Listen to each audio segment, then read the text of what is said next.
All right. Tonight, for your edification and amusement, 3 raves, 2 interregnums, visions by rosettes, didgeridoo, Stephen Kent,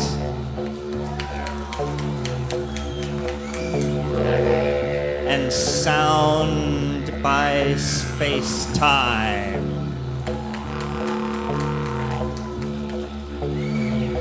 Words and ideas by Terrence McKenna.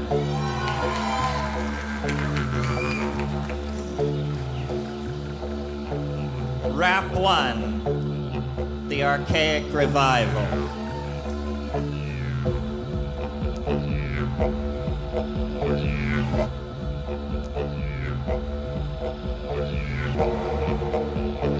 History is ending because the dominator culture has led the human species into a blind alley. And as the inevitable chaostrophe approaches, people look for metaphors and answers. Every time a culture gets into trouble, it casts itself back into the past, looking for the last sane moment it ever knew. And the last sane moment we ever knew was on the plains of Africa 15,000 years ago.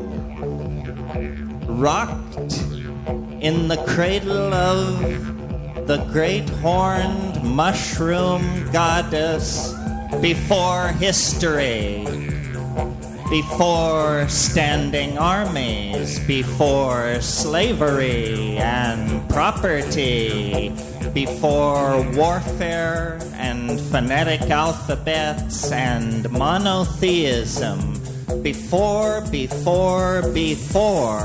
And this is where the future is taking us, because the secret faith of the 20th century is not modernism. The secret faith of the 20th century is nostalgia for the archaic, nostalgia for the Paleolithic, and that gives us body-piercing abstract expressionism, surrealism, jazz, rock and roll, and catastrophe theory. The 20th century mind is nostalgic for the paradise that once existed on the mushroom-dotted plains of Africa, where the plant-human symbiosis occurred that pulled us out of the animal body and into the tool-using, culture-making, imagination-exploring creature that we are. And why does this matter? It matters because it shows that the way out is back, and that the future is a forward escape into the past. This is what the psychedelic experience means. It's a doorway out of history and into the wiring under the board in eternity. And I tell you this because if the community understands what it is that holds it together, the community will be better able to streamline itself for flight into hyperspace. Because what we need is a new myth. What we need is a new true story that tells us where we're going in the universe. And that true story is that the ego is a product of pathology, and that when psilocybin is regularly part of the human experience, the ego is suppressed, and the suppression of the ego means the defeat of the dominators, the materialists, the product peddlers. Psychedelics return us to the inner worth of the self, to the importance of the feeling of immediate experience. And nobody can sell that to you, and nobody can buy it from you. So the dominator culture is not interested in the felt presence of immediate experience. But that's what holds the community together.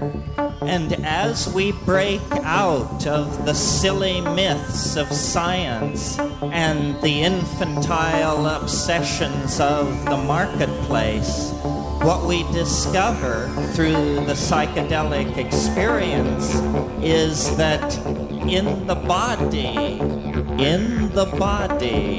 there are Niagaras of beauty, alien beauty, alien dimensions that are part of the self, the richest part of life.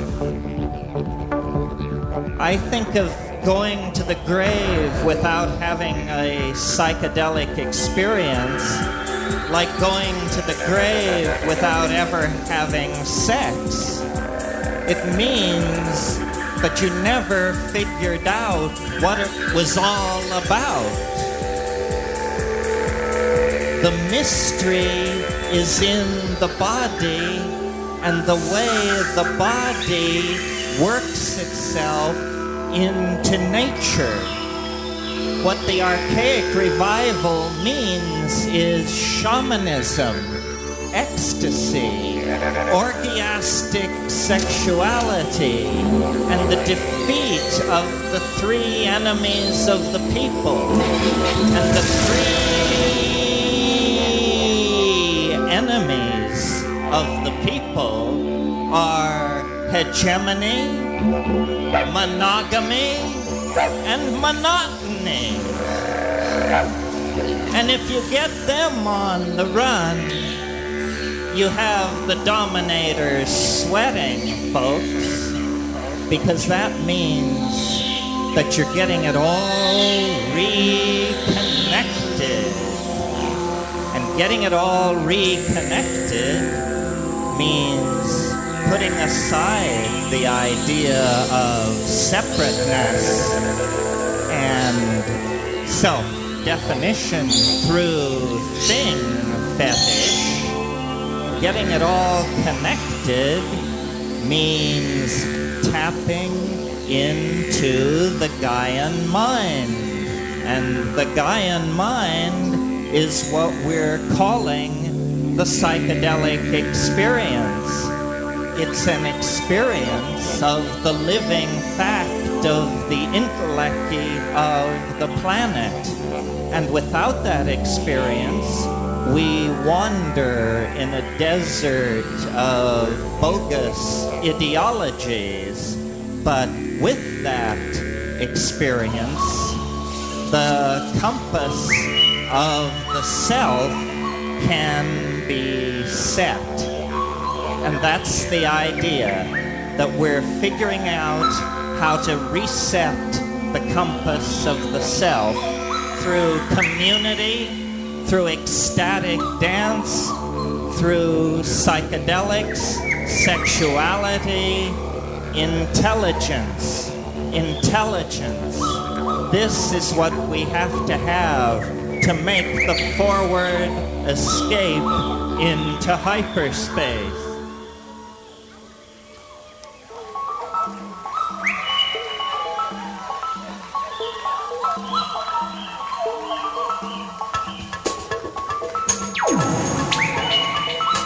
I'm going to take 5 here, and we'll be back and chat some more.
Hello.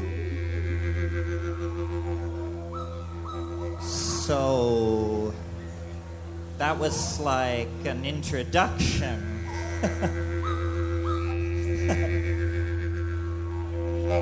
Now for some preaching to the choir on the subject of how come it is that the further in you go, the bigger it gets. I remember the very, very first time I smoked DMT. It was sort of a benchmark, you might say. And I remember that this friend of mine who always got there first visited me with this little glass pipe and this stuff which looked like orange mothballs. And since I was a graduate of Dr. Hoffman's, I figured there were no surprises. So the only question I asked was, how long does it last? And he said, about 5 minutes. So I did it. And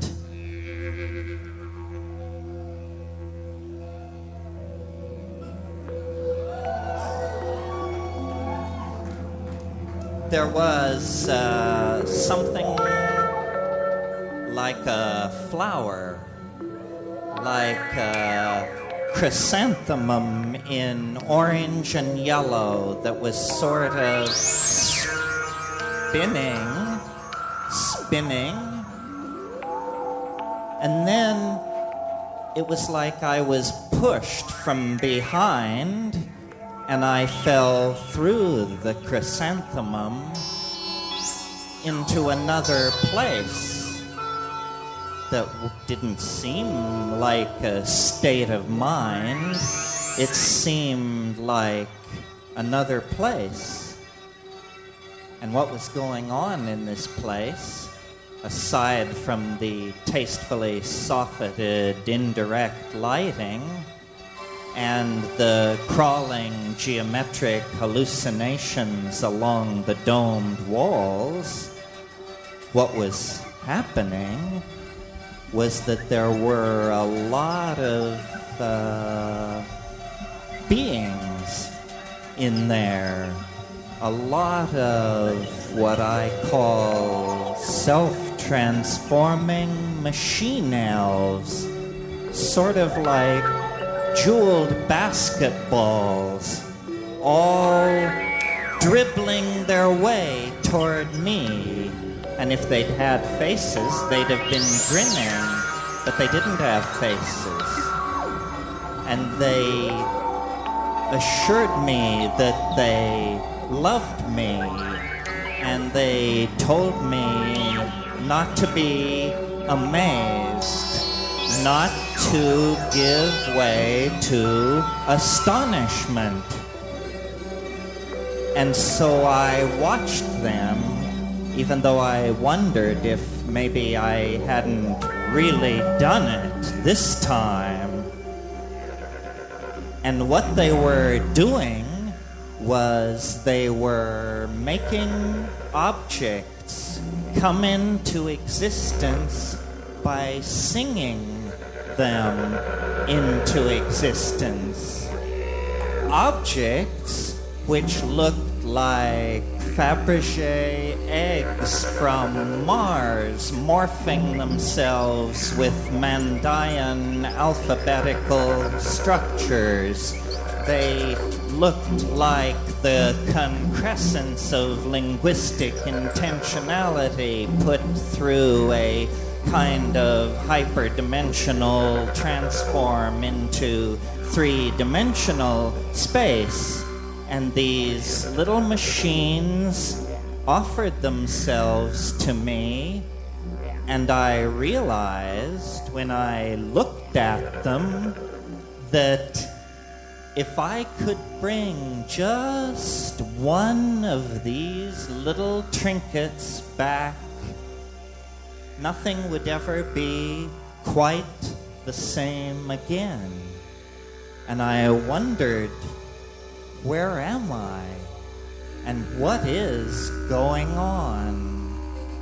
And it occurred to me that these must be holographic viral projections from an autonomous continuum that was somehow intersecting my own.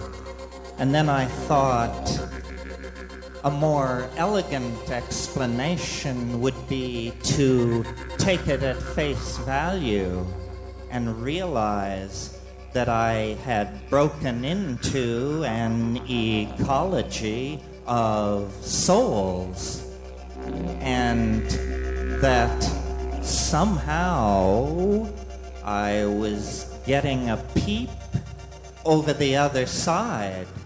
Somehow I was finding out that thing that you cheerfully assume you can't find out.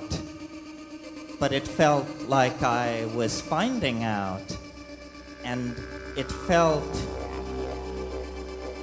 And then I can't remember what it felt like, because the little self-transforming tykes interrupted me and said, don't think about it. Don't think about who we are. Think about doing what we're doing. Do it.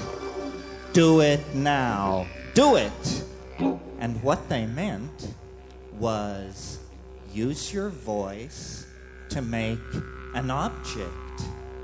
And as I understood, I felt a bubble kind of grow inside of me.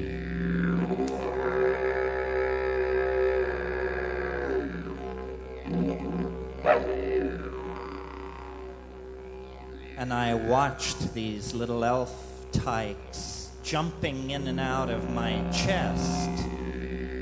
They like to do that to reassure you. And they said, do it. And I felt language rise up in me that was unhooked from English. And I began to speak like this. Io te que me huaguapsi ki pipin.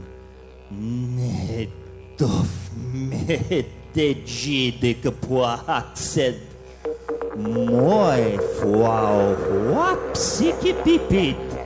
I de jigi me wahuabegangito i poafepsi de me jigingito i waagante huya de hinunch. Ve moi hagabehe donji que behagante tio. Oi de dino me que pitohinen.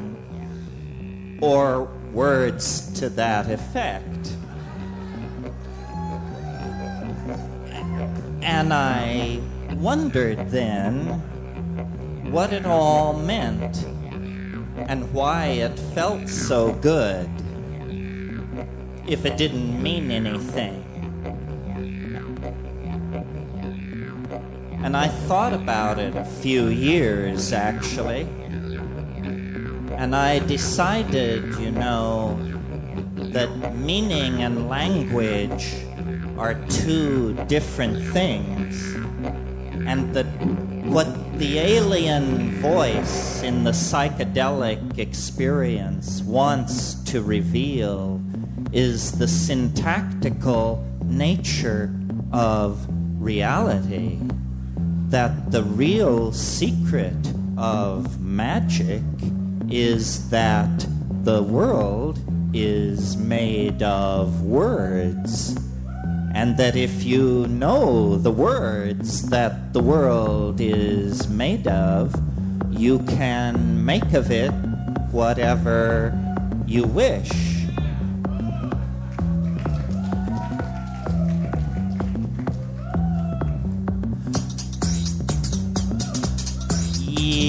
Moi hagebeko gengi toi teach me the hego klekek.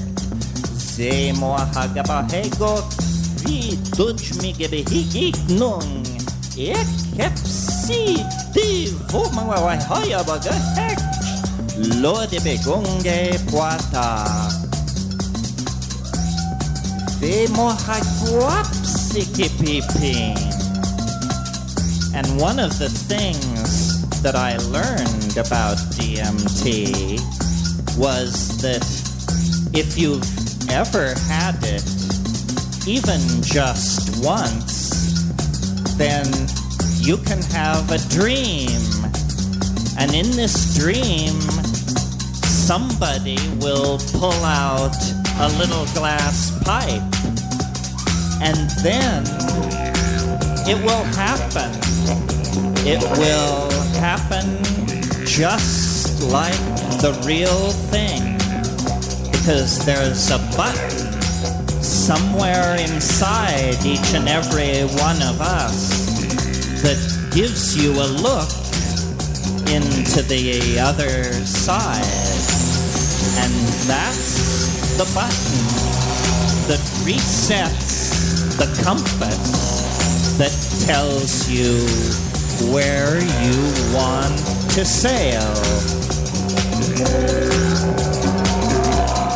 Good luck.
Hello. All right. Have you ever noticed how there's this quality to reality which comes and goes and kind of ebbs and flows, and nobody ever mentions it or has a name for it, except some people call it a bad hair day, or some people say things are really weird recently. And I think we never notice it and we never talk about it because we're embedded in a culture that expects us to believe that all times are the same and that your bank account doesn't fluctuate except according to the vicissitudes of your own existence. In other words, every moment is expected to be the same, and yet this isn't what we experience. And so what I noticed was that running through reality is the ebb and flow of novelty. And some days, and some years, and some centuries are very novel indeed, and some ain't. And they come and go on all scales, differently, interweaving, resonantly. And this is what time seems to be. And science has overlooked this most salient of facts about nature, that nature is a novelty-conserving engine, and that from the very first moments of that most improbable Big Bang, novelty has been conserved, because in the very beginning there was only an ocean of energy pouring into the universe. There were no planets, no stars, no molecules, no atoms, no magnetic fields. There was only an ocean of free electrons. And then time passed, and the universe cooled, and novel structures crystallized out of disorder.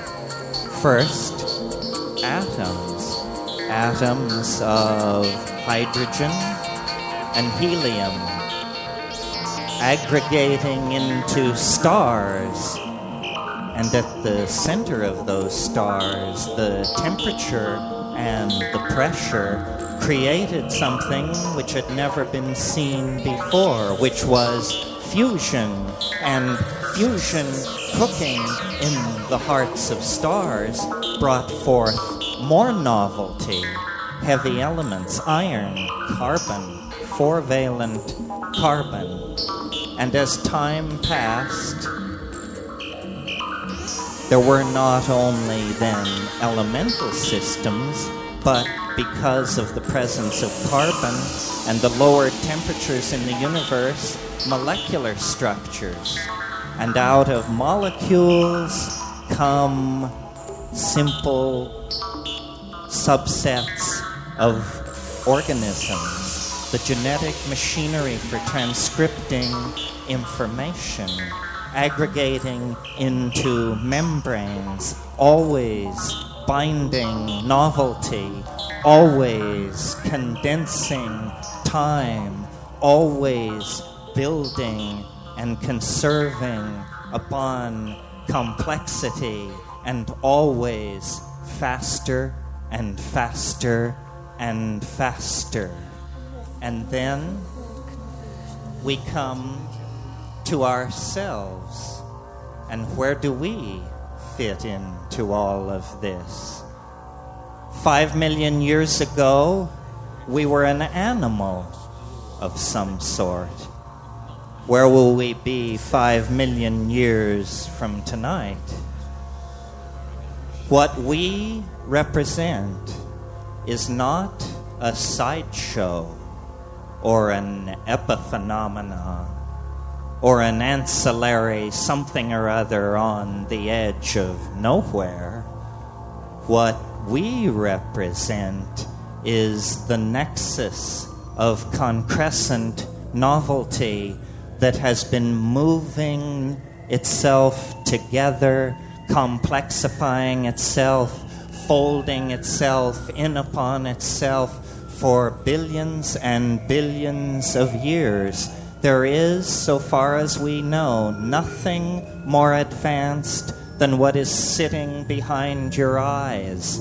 The human neocortex is the most densely ramified and complexified structure in the known universe. We are the cutting edge of organismic transformation of matter in this cosmos. And this has been going on for a while, since the discovery of fire, since the discovery of language. But now, and by now I mean for the last 10,000 years, we've been into something new.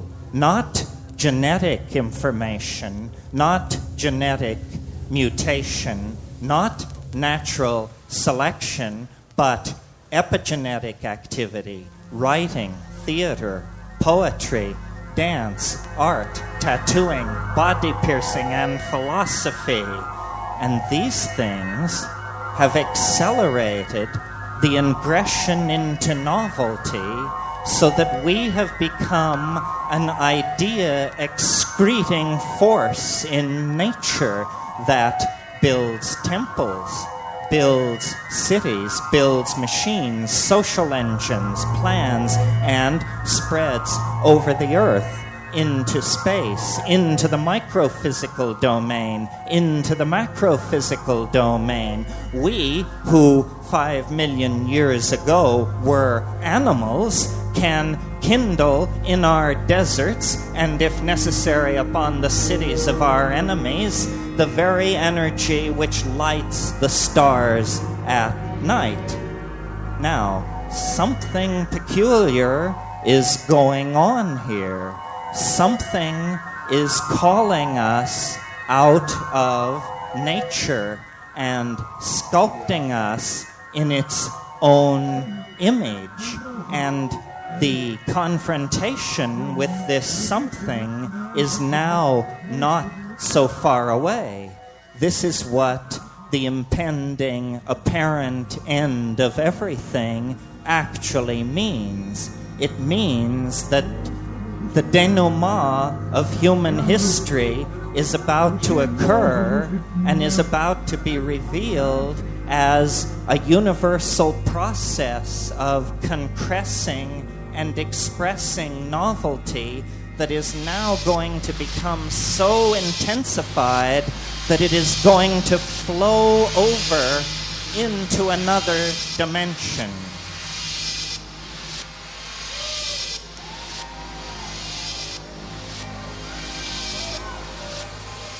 You can feel it. You can feel it in your own dreams. You can feel it in your own trips. You can feel that we're approaching the cusp of a catastrophe, and that beyond that cusp, we are unrecognizable to ourselves.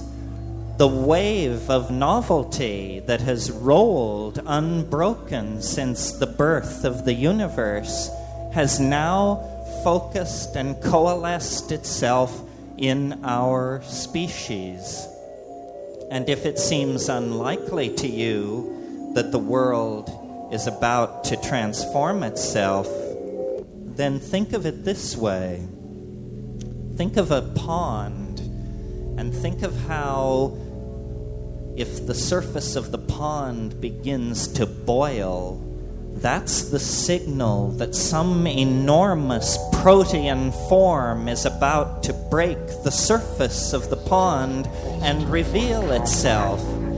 Human history is the boiling of the pond surface of ordinary biology. We are flesh which has been caught in the grip of some kind of an attractor that lies ahead of us in time and that is sculpting us to its ends, speaking to us through psychedelics, through visions, through culture and technology. Consciousness, the language-forming capacity in our species, is propelling itself forward as though it were going to shed the monkey body and leap into some extra surreal space that surrounds us, but that we cannot currently see. Even the people who run the planet, the World Bank, the IMF, you name it, they know that the history is ending.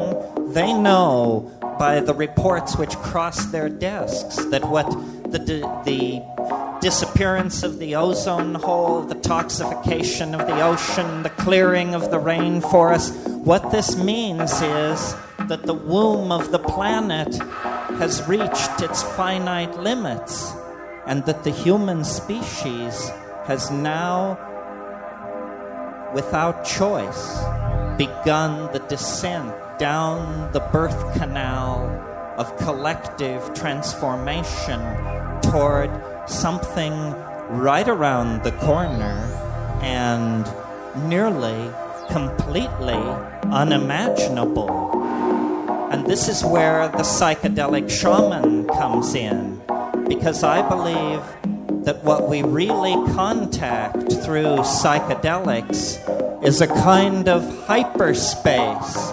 And from that hyperspace, we look down on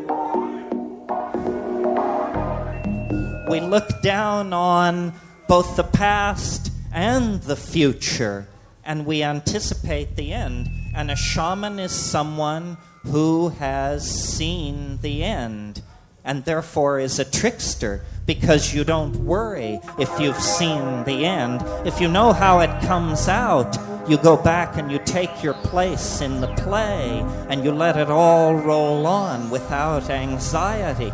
This is what boundary dissolution means. It means nothing less than the anticipation of the end state of human history, a return to the archaic mode, a rediscovery of the orgiastic freedom of the African grasslands of 20,000 years ago, a techno-escape forward into a future that looks more like the past than the future, because materialism, consumerism, product fetishism, all of these things will be eliminated, and technology will become nanotechnology and disappear from our physical presence. If we have the dream, if we allow the wave of novelty to propel us toward the creativity that is inimical to the human condition, this is what we're talking about here. Psychedelics as a catalyst to the human imagination. Psychedelics as a catalyst for language. Because what cannot be said cannot be created by the community. So what we need then is the forced evolution of language. And the way to do that is to go back to the agents that created language in the very first place. And that means the psychedelic plants, the Gaian logos, and the mysterious beckoning extraterrestrial minds beyond, hooking ourselves back up into to the chakras of the hierarchy of nature, turning ourselves over to the mind of the totally other that created us and brought us forth out of animal organization.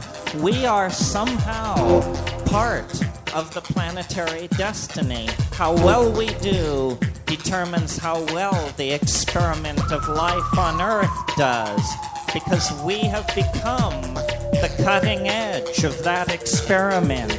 We define it, and we hold in our hands the power to make or to break it.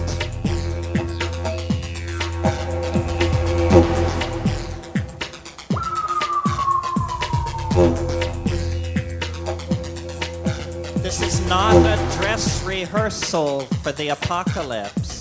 This is not a pseudo-millennium. This is the real thing, folks. This is not a test.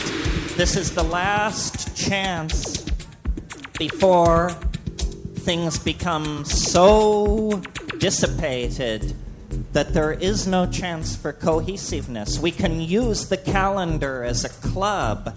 We can make the millennium an occasion for establishing an authentic human civilization, overcoming the dominator paradigm, dissolving boundaries through psychedelics, recreating a sexuality not based on monotheism, monogamy, and monotony. All these things are possible if we can understand the overarching metaphor which holds it all together, which is the celebration of mind as play, the celebration of love as a genuine social value in the community. This is what they have suppressed so long. This is why they are so afraid of the psychedelics, because they understand that once you touch the inner core of your own and someone else's being, you can't be led into thing fetishism and consumerism.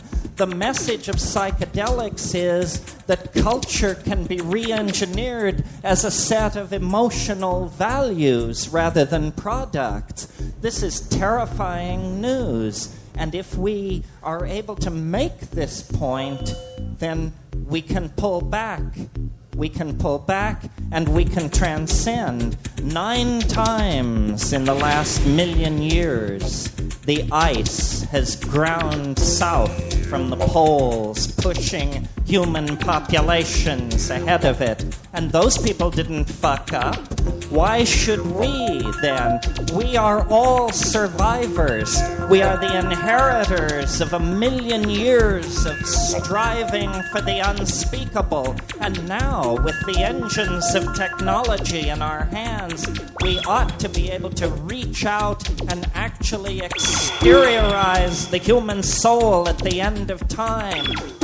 Invoke it into existence like a UFO and open the violet doorway into hyperspace and walk through it out of profane history and into the world beyond the grave, beyond shamanism, beyond the end of history, into the galactic millennium that has beckoned to us for millions of years across space and time. This is the moment. A planet brings forth an opportunity like this only once in its lifetime, and we are ready, and we are poised, and as a community, we are ready to move into it, to claim it, to make it our own. It's there. Go for it, and thank you.